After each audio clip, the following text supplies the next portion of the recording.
Bapak, Ibu, Saudara yang terkasih di dalam Tuhan Yesus Kristus, Salam, salam bahagia. Pada kesempatan ini, perkenankanlah saya hendak sharing pengalaman kehidupan yang berjudul tentang Mahatma Gandhi.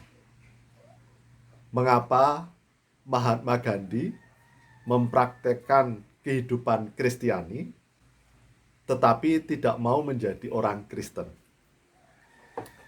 Saudara-saudaraku yang terkasih di dalam Tuhan Yesus Kristus, secara ringkas, sepengetahuan saya tentang kehidupan Mahatma Gandhi yang berhubungan dengan kekristenan, di saat mudanya, di saat Mahatma Gandhi masih di Afrika Selatan, dia sungguh tertarik dengan Alkitab, dengan pengajaran Kristiani, dengan pengajaran Tuhan Yesus Kristus. Sehingga kemudian Mahatma Gandhi mempelajari kitab suci.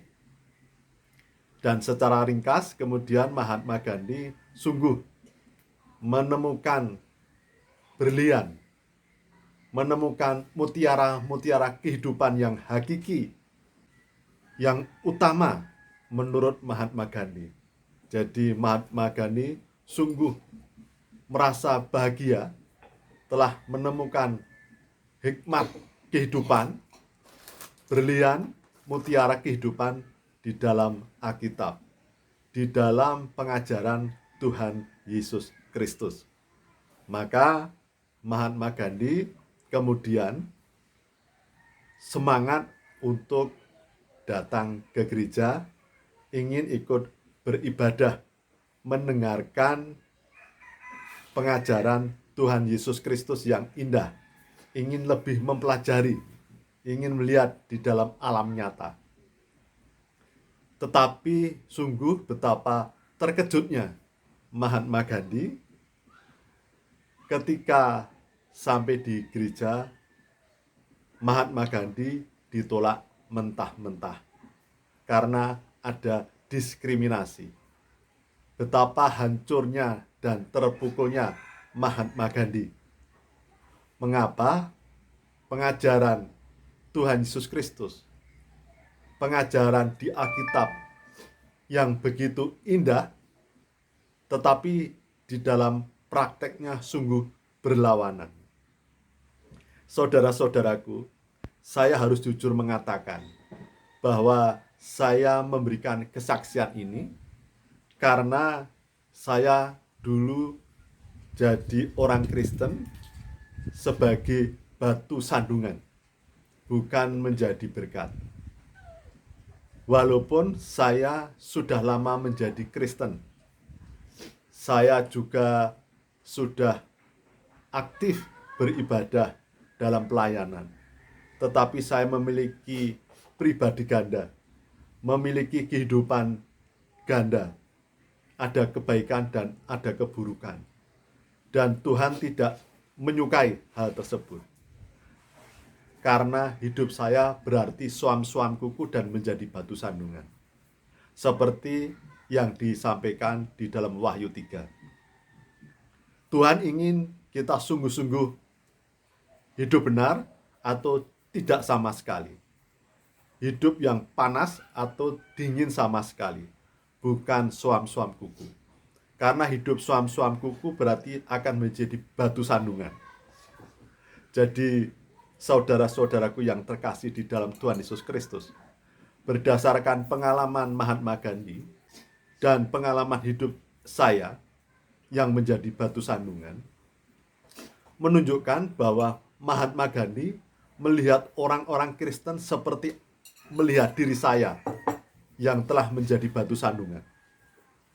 Di masa lalu saya, hidup saya, suam-suam kuku menjadi batu sandungan, menyakiti Tuhan, menyakiti sesama, menyakiti keluarga, menyakiti istri, anak, menyakiti para sahabat baik saya. Dan itu pun terlihat oleh Mahatma Gandhi.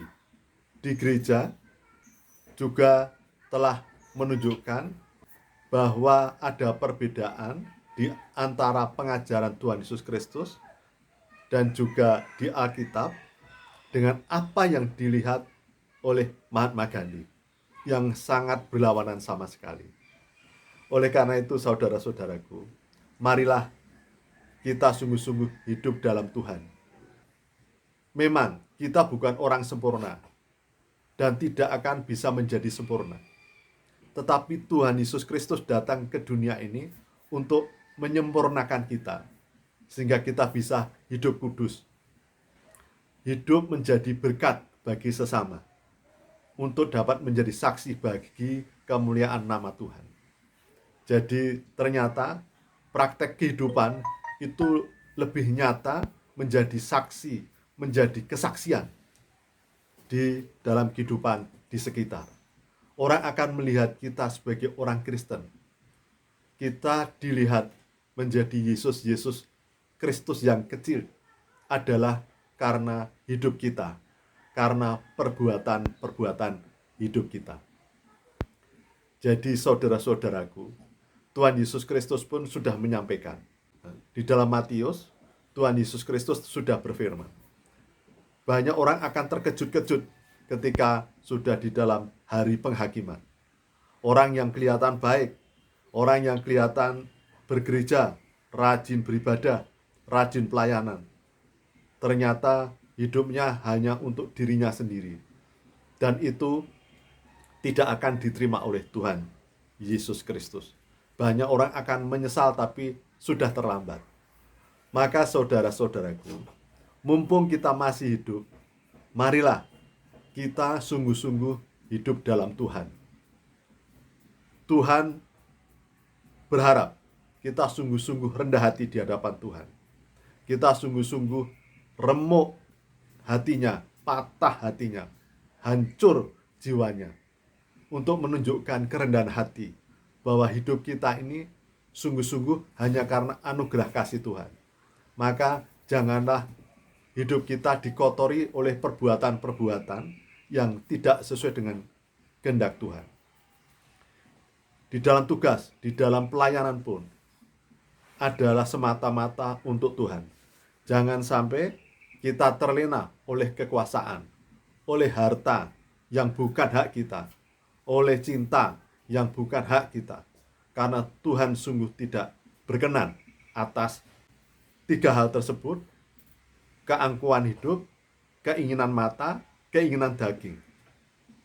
Tetapi marilah bahwa hidup kita ini adalah bait Roh Kudus yang harus kita pertahankan kesuciannya, agar Roh Kudus berkenan bersemayam dan kita sungguh-sungguh menunjukkan sinar kasih Tuhan melalui hidup kita. Jadi saudara-saudaraku, Tuhan sungguh Maha Kasih. Pelacur pun diampuni, penjahat diampuni, Matius diampuni, Petrus diampuni.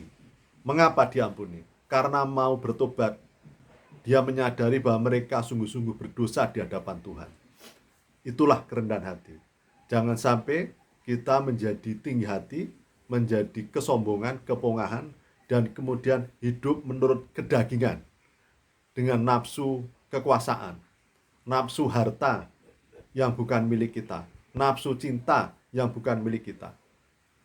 Jadi bukan lagi kekristenan, tetapi esensi hidup kita yang menjadi Kristen. Bukan Kristen KTP atau juga yang kelihatan sosok di permukaan, tapi di dalam kedalaman hati kita itu akan memancarkan kehidupan dalam Tuhan Yesus Kristus.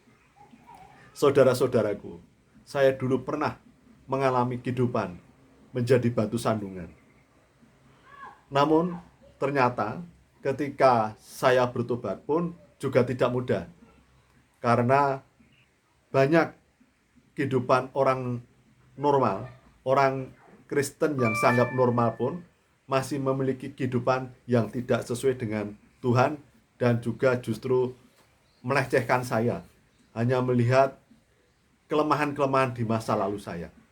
Jadi saudara-saudaraku, marilah kita sungguh-sungguh dalam kasih yang sejati. Itulah maka mengapa Mahatma Gandhi hidupnya sungguh menerapkan, meneladani Tuhan Yesus Kristus, tetapi tidak mau menjadi orang Kristen karena sungguh kecewa dengan kehidupan orang Kristen. Jadi saudara-saudaraku, tentu banyak orang Kristen saudara juga sudah menjadi orang Kristen yang baik. Saya hanya berpesan dan untuk mendorong, menguatkan Bapak Ibu Saudara semua agar sungguh-sungguh hidup selayaknya sesuai dengan yang diteladankan Tuhan Yesus Kristus, sesuai dengan ajaran Tuhan Yesus Kristus di Alkitab. Jangan sampai terganggu oleh keinginan daging, keinginan duniawi yang hanya sementara. Demikian yang dapat saya sampaikan. Salam, salam bahagia. Tuhan memberkati.